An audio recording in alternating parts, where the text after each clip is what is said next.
in the middle of non-stop good stuff on 100.5 FM.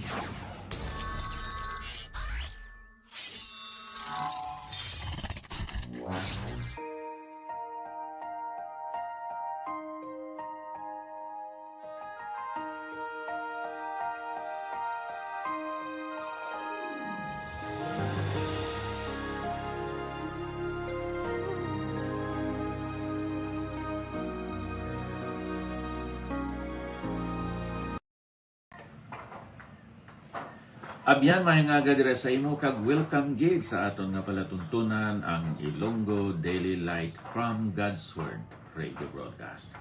Ako si Pastor Ipapra Sacar nga sa karon pastor sang Bay City Fellowship Baptist Church, Bay City Negros Oriental kag sang Dumaguete City Cornerstone Baptist Church nga nagatipon dira sa Ilina 2 Manhattan Suites Inn, Kalindagan, Dumaguete City, Negros Oriental. Karon sa aton nga pagpamalandong sining pulong sa aton Ginoo, akon basahon ang naunang Pedro kapitulo 1. Kag magabasa ako sa bersikulo 1 kag bersikulo 2. Si Pedro pinadala ni Jesucristo sa mga manlulugayaw sa nag-alaplaag sa Ponto, sa Galacia, sa Cappadocia, sa Asya kag sa Bitinya, nga pinili kag tinangdo sang Dios nga may kaging pakabalaan sang Espiritu nga sa pagtuman kag pagwisik sang dugo ni Jesucristo, ang bugay kag pagidait pagpaukaron sa inyo. Aton hambalan karon ang aton identity in Christ. Kung ano gid kita dira sa kay Kristo Jesus. Subong nga mga sumulunod ni Kristo Jesus, kinahanglan aton hibaluon kag kilalahon ang matudtuod naton nga identity kung sino kita dira sa walay katapusan o kung eternal nga panimalay sang Dios. Kay sa aton nga kilala sang aton kalibutanon o kon worldly dutanon nga mga kagrupo kag mga relasyon. Unahon gid naton ang aton identity in Christ, hindi ang aton identity in this world. Siguro ang aton identity diri sa kalibutan nga kita amo ni aton apelyido, ang aton mga educational or professional attainments and achievements, ang aton nga posisyon dira sa katilingban o siguro sa gobyerno kag sa aton private nga company sa diin kita nagtrabaho, ang aton mga relasyon, mga kaangtanan sa aton upod sa trabaho, sa eskwelahan, kag dira sa aton residences, sa aton mga ginaistaran. Ina mga importante man sa aton nga pagluntad sa sining kalibutan. Pero kinahanglan kilalahon gid naton ang aton identity in Christ. Si Apostol Pedro nagsulat sining iya nga sulat, una niya nga sulat sa mga kasimbahanan, ka mga iglesia-iglesia nga nag-spread ang pulong gani diri nga gingamit mga manlulugayaw sa nag-alaplaag nga mga Kristohanon, mga sumulunod ni Kristo Jesus. Nag-alaplaag sila tungod sa persecution. Kag ini nga mga lugar, kung imo usisahon, ara sila sa karon sa Turkey, sa Asia Minor. Ang mga termino nga gingamit diri sa sini nga mga tumulo, gi-translate nga mga temporary residence. Temporaryo lang. Umalagi lang ang ilang nga pag-istar dito sa Pontos, sa Galacia, sa Cappadocia, sa Asia, kag sa Bithynia. Gintawag man gani sila diri nga mga estranghero. Mga tao nga manlulugayaw, hindi permanente ang ilang nga pagpabilin kag pag-istar sa nahinambit nga mga lugar. Kung sa aton pa sila, literally, hindi sila mga citizens sa sini nga mga lugar without the legal protection of other rights provided by Roman citizens.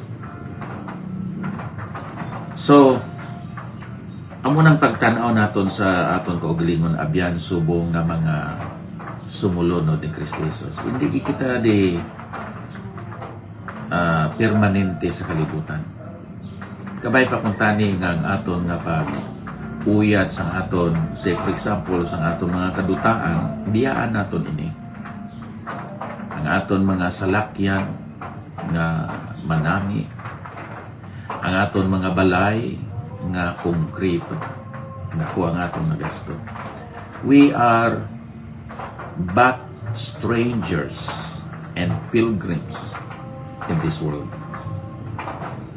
Pero kung nakilala naton ang aton kahimtangan dira sa kay Kristo Jesus, siling sa Efeso Kapitulo 2, versikulo 6, buhi pa ni sila, no? Nga ginsulatan ni Apostol Pablo. Tudluan, ginpahibalo sila ni Apostol Pablo nga sila nga mga Kristiyano, upod si Apostol Pablo. They were seated in Christ or with Christ in the heavenly places. Akon nga basahon, siling ni Apostol Pablo sa sini nga mga Kristiyano. Versikulo 6 ang Efeso 2, kaginbanhaw kita kaupo niya, kaginpalingkod kita kaupo niya sa langitnon nga mga duog kay Kristo Jesus. Amoy ni ang isa sa mga postures naton subong Kristiyano. Kita karon nagalingkod, nagapungko kaupod ni Kristo Jesus dito sa langitnon nga mga duog. Nagapungko tungod kay nagapahuway sa sina mga problema sa sala, batok sa kay Satanas kag sa sistema sang pagpangabuhi na ginakontrolar, ginadumalahan ni Satanas. So, kita nagalingkod, nagapungko. Kita nagatindog sa tinindugan nga amo ang kamatuuran. Kita nagalakat, nagabehave kita sa gugma, sa pagkamatarong, sa pagkabalaan, sa kapawa, kag nagalakat kita nga circumspectly, mabinantayon. Amo ina ang aton nga paglakat. Karon nagadalagan kita. Ginadisiplina naton kaugalingon agod makabot naton inang reward o kunpadya sa aton nga pag-alagad dira sa aton dito. Isa sa mga postures naton, kita nagapungko, nagalingkod na. So, sa diin, sa langit nun nga mga duog, hindi kita magapabilin abyan sa sini nga kalibutan. No? So, posible si Pedro na ari diri sa iya pang nauna sa nagsiling siya nga kamo mga manlulugayaw, mga pilgrims, mga estranghero, mga temporary residents sa sining sambit na nga mga lugar, kaangay sang Cappadocia, sang Pontus, sang Galacia, sa Asia, no? Kag sa Bithynia. So, hindi ka mo butang sa inyo nga mga pagsalig, inyo pagigugma, ang inyo kasiguruhan sa inyo mga butang dira sa sina nga mga nasambit nga mga lugar, mga probinsya kag syudad sa diin kamo karon nagaista. Kay temporaryo lang kamo. Biyaan ninyo ina nga mga pagkabutang kag manggad ninyo. Busa kung nakilala naton ang aton identity dira sa kay Kristo Jesus, maghagan-hagan ang aton nga mga kabalaka, no? Abyan sa sining mga nagakalatabo sa kalibutan.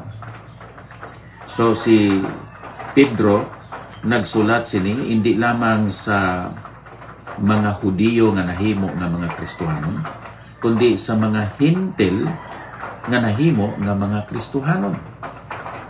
Kay ini nga mga Hintil nga nahimo nga mga Kristohanon, may ihibalo naman gani sila sa Old Testament scriptures. Nga si Pedro, kung maghambal, magsulat siya sa sini nga mga butang, kung ikot niya gani, magasiling siya, as it is written, presuming and assuming nga ining iya nga mga bumabasa o kung ang mga nagabasa sini may kasayuran na sa sining nga mga Old Testament scriptures. That means they were proselytes nga nahimo nga mga Kristohanon. Bisan nga si Pedro kaangay ni Santiago nagtudlo na nungod sining mga dispersed nga mga pumuluyo sa Santiago 1:1. Ang iyang audience nag-include ini sa mga Gentile Christians. Labaw kaysa mga Hudiyo. Kay madamo sa mga Gentiles nga nahimo nga mga Kristohanon. Ining mga tao ni nga mga Gentiles, they were former pagans, but they became proselytes. Sa aton pa ilang ginangkon ang kultura, ang pamatasan, ang reliyon sa mga Hudiyo, kag sang ginpangop sa ila na si Kristo Jesus amo ang Mesiyas. Nagbalaton sila sa iya, kag ginsunod nila si Ginoong Hesus. May mga pag-antos, may mga kabudlayan sa pagkabuhi sa mga Kristohanon. Kag kung wala sila sang husto nga panglantaw sa ila identity sa kay Kristo Jesus, mapunaw, maluya, masandad, ang iban pa siguro magauntat sa ilang nga pag-alagad kag pagpakibahin sa buluhaton sa Ginoo. Pero kung mahangpan naton abyan ang aton matuod na identity dira sa kay Kristo Jesus, we hold things lightly. Hindi gid kusog kung hugot ang aton pag-uyat sa sini nga mga butang naging tugyan sa Ginoo diri sa aton. Tungod kay may paglaom kita ang aton perspective, ang aton panglantaw, hindi pang panahon, hindi pang kalibutan, kundi pang eternidad kag pang himaya.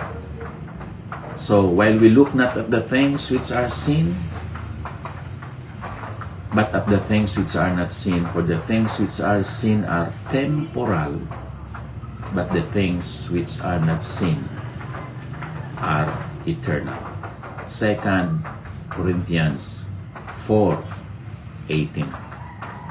If ye then be risen with Christ, seek those things which are above, where Christ sitteth on the right hand of the throne of God. Colossians 3:1. Diyos nga balaan, madamo gid nga salamat sang imo pagpahibalo sa amon sang amon matudtuod nga posisyon kag kahimtangan dira kay Kristo Jesus. Nang panamon nga ari pa kami sa kalibutan, kag may mga katuyuan o kung handom ikaw para sa amon nga pagpangabuhi sa sining kalibutan. Tugloy kami o Diyos na may langit nun, mahimayaon kami nga panglantaw para sa among kaugalingon dira sa kay Kristo Jesus. Salamat sa sini nga mga kamatuoran o Diyos. Tugluy kami nga mangin maayo nga mga saksi, mga sumulunod ni Kristo Jesus nga nagapahayag sang kapawa kag sang mga kaayuhan ni Ginoong Hesus sa kalibutan. Agud nga ila man siya kilalahon, sundon kag alagaron sa ilang mga kapuhi. Sa ngalan ni Ginoong Hesus. Amen. Okay, Nairel, salamat gid sa imo nga pag-replay sining aton segment karon. Sister Sharon Guerra, Elizabeth Mantoy, Imoto, dira sa kay Pastor Ebenezer Bautista, salamat. Rothy Garcia Didosin, Brother Ephraim Sibalia, Rene Lisas Amorgente, Sam Piscadilla, kag sa mga magasunod sa pagtanaw sini dire sa Facebook. Ang Diyos magapakamayo sa atong tanan. Madawag ito. Salamat.